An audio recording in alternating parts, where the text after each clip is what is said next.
Bonjour à toutes et à tous. Bonjour aux auditeurs de Torah Chaim, bonjour à Rav Touetou, merci de nous accueillir. Nous sommes avec le Rav Shalom Genoun pour une émission supplémentaire sur la véracité de la Torah. Et nous allons parler aujourd'hui d'un sujet très important, je pense, l'origine de la Torah, Moshe Rabbeinu. Et est-ce que tout ça c'est vrai?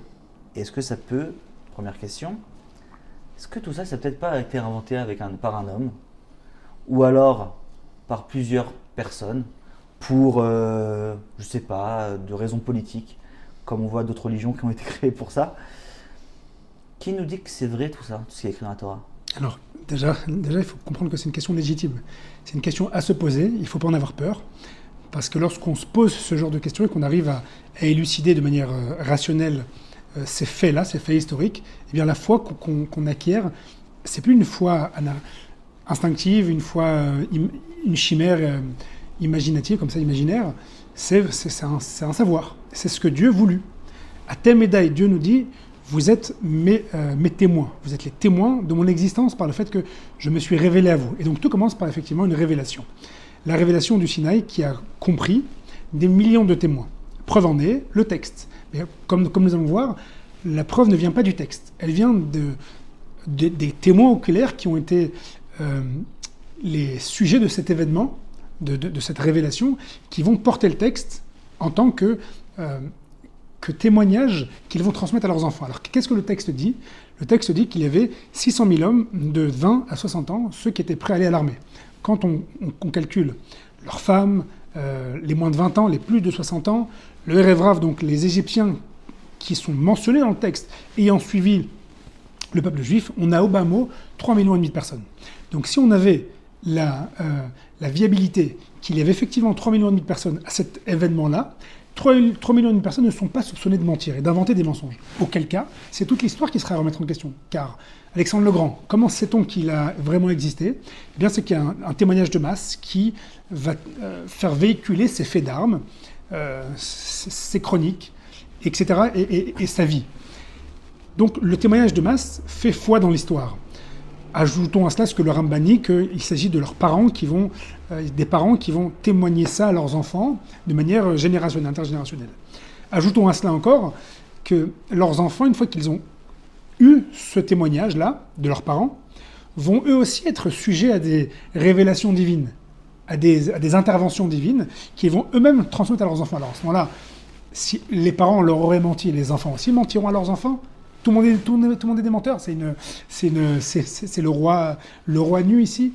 Alors en réalité, ce qu'il faut comprendre, c'est remonter à la validité du témoignage. Qu'est-ce qui nous ferait dire que ce témoignage est véridique? Eh bien, le texte inclut les protagonistes de l'histoire qu'il narre, duquel il est en train de faire le récit, à l'intérieur de son histoire. Il dit que Moïse s'amène devant le peuple, leur fait des miracles incommensurables et gigantesques, bibliques, dans lesquels il leur dit « Vous avez vu » plus d'une centaine de versets, qui dit « Vous avez vu, vous étiez présents alors en Égypte ». Et il donne le compte précis de ce comme on a dit, de 20 à 60 ans, dans deux endroits, dans le livre de l'Exode. Donc la question est comment pourrait-on convaincre des gens d'adhérer à un document qui va prendre toute leur vie, qui va couvrir toute leur existence, du moment où ils naissent jusqu'au moment où ils meurent, de leur lever jusqu'à leur coucher. On connaît que la halakha, elle est extrêmement exigeante, en leur disant « Vous avez vu quelque chose que vous n'avez pas vu, vous avez entendu quelque chose que vous n'avez pas vu, vous avez fait des choses que vous n'avez pas fait s'ils ne l'ont réellement pas fait. » Donc dire que Moïse va donner un document à tout un peuple en leur disant qu'ils ont vécu des monts et des merveilles, alors qu'ils ne l'ont pas fait, c'est saugrenu, c'est loufoque, c'est complètement impossible. La seule possibilité qu'il y aurait, je te fais devancer ta question, c'est que Moïse donc vienne ultérieurement, enfin c'est que pas Moïse, parce que Moïse doit être accompagné de tout le peuple dans le récit, ce qu'il faut faire avec le récit, c'est qu'un autre homme dirait que ce qu'il est marqué dans le récit, eh bien, a eu lieu avec leurs ancêtres. Pourquoi leurs ancêtres? Parce que l'histoire juive d'Israël parle de quelque chose de consanguin, parle d'une famille. Ça a eu lieu avec une ethnie spécifique. Donc il devrait dire que leurs aïeux ont vécu effectivement ce moment-là, ces événements-là. Et pour que cela soit plausible, eh bien, il fallait que ce faussaire-là, donc, ceux qu'ils allaient convaincre, eh bien, ne puissent pas demander à papy et mamie. C'est vrai ce que le monsieur dit, qu'il y a quelques générations, vous étiez en Égypte? parce que ça se vérifie. Tu sais par l'Égyptien, le verset là que ce document dit que vous êtes sorti avec les richesses d'Égypte, donc quelque chose de factuel. Où sont vos richesses? Il dit aussi que vous avez vécu des miracles, etc. Raconte-nous.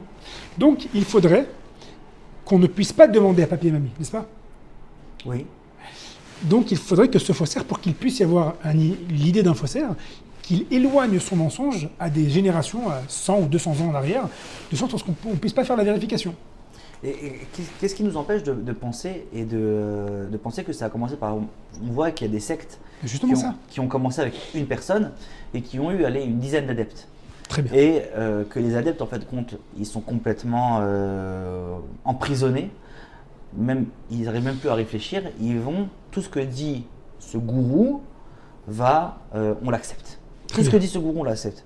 Et ça a commencé avec un noyau peut-être petit, de quelques... C'est élargi. Voilà, c'est ça. Et eux, en fait, ils disent, bon, si le gourou il l'a dit, c'est que ça a été fait. Et en fin de compte, ça a commencé à eux. Donc eux, c'est les papis des mamies de leurs enfants. Et qu'eux, ils vont, évidemment, les gourous, ils naissent dans cette nation-là. En plus, ils ont le pouvoir. Donc, ça paye. Ça permet de diriger le peuple. Et on va traverser. Très bien. Alors justement, c'est ça que la réponse que je voulais t'apporter, elle va te répondre à cet argument aussi. C'est-à-dire que pour qu'il y ait un faussaire, il faut qu'il éloigne son mensonge de sorte qu'il n'ait pas de vérification à faire. À ce moment-là, il doit donner donc le texte de la Torah qui parle d'un récit factuel, historique, à une population, qu'il soit 10, 15, 30 ou 1000, qui n'ont pas vécu les événements. Le problème, c'est que nous avons une datation chronologique extrêmement précise de ce qui s'est passé. C'est-à-dire que le peuple n'est jamais loin de sa pratique. Il a toujours pratiqué. C'est-à-dire que ce faussaire, quand est-ce qu'il peut venir incruster à l'intérieur du peuple une nouvelle idée, une nouvelle religion? Un peuple qui, donc, d'après cette évaluation, ne serait pas porteur de la Torah d'Israël. S'il vient avant l'Égypte, donc il y aura ensuite tout le récit d'Égypte et nous le verrons. S'il vient après l'Égypte, après que le peuple est censé être dans le désert, eh bien, il peut venir, parce que le peuple n'est plus censé être en masse. À ce moment-là, Dieu a fait quelque chose de génial et de divin. C'est qu'il a fait coïncider le livre de Josué avec le livre de la Bible, en ça qu'il a mentionné Josué dans les derniers versets de la Bible, pour ensuite marier tout de suite après, faire la jonction, la juxtaposition avec Josué et tout le peuple encore en masse, qui allait vivre d'autres miracles et faire mention de ce qui s'est passé avec Moïse. Et ensuite, Josué qui va être la jonction avec les Shoftim, avec les autres livres, jusqu'au Beit Sheni, nous avons une chronologie de masse de gens qui vont, et c'est pas des milliers, c'est des millions de gens, et de génération en génération, c'est donc exponentiel, c'est des millions de gens sur des millions de gens, encore plus, qui vont vivre des événements, tous des événements miraculeux. Ils vont tous vivre des événements surnaturels, jusqu'à Eliyahu Hanavi, qui va faire ce mini Mont Sinaï, cette mini révélation divine dans laquelle il va amener tout le peuple qui vont voir le feu divin qui vient du ciel. Donc ces événements-là fait qu'il y a une impossibilité d'insérer un récit. Maintenant, tu demandais, est-ce que ça peut commencer avec 10 personnes? Mais quand on regarde le récit global de la Torah, on voit que les enfants de ces 10 personnes-là ont suscité des miracles aussi. Et leurs enfants aussi, et leurs enfants, et leurs enfants aussi, et on parle de miracles de masse. Donc, d'un côté, le texte avec lequel nous faisons parle de millions de personnes, et il parle de miracles qui ont été suscités et vus et couchés sur papier par ces millions de personnes en tant que témoins oculaires. Donc, ça rend impossible cette idée d'un faussaire qui vient intercéder à un certain moment. À un certain moment. Parce que s'il vient avant Eliyahu Hanavi, alors comment Eliyahu Hanavi peut faire des miracles? Exactement. Et s'il vient après, donc on a déjà tout le peuple.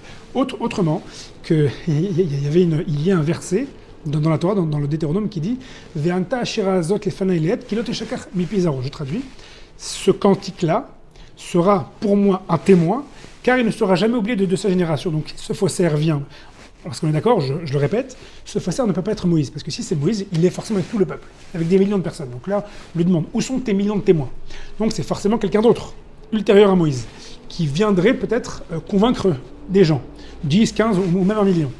Le problème, c'est que le texte qu'il est en train de leur proposer dit que ce texte-là n'a jamais été oublié des premières générations. Donc ils ont qu'à le lire et ils le déchireraient s'ils avaient été oubliés, d'après ces dires-là. Il y a la critique biblique a voulu émettre que peut-être que la Torah aurait été écrite à l'époque helléniste, bien aux abords du second temple, donc du second exil, pardon, pour permettre la survie en exil, d'un mode de cohésion sociale socio-religieux.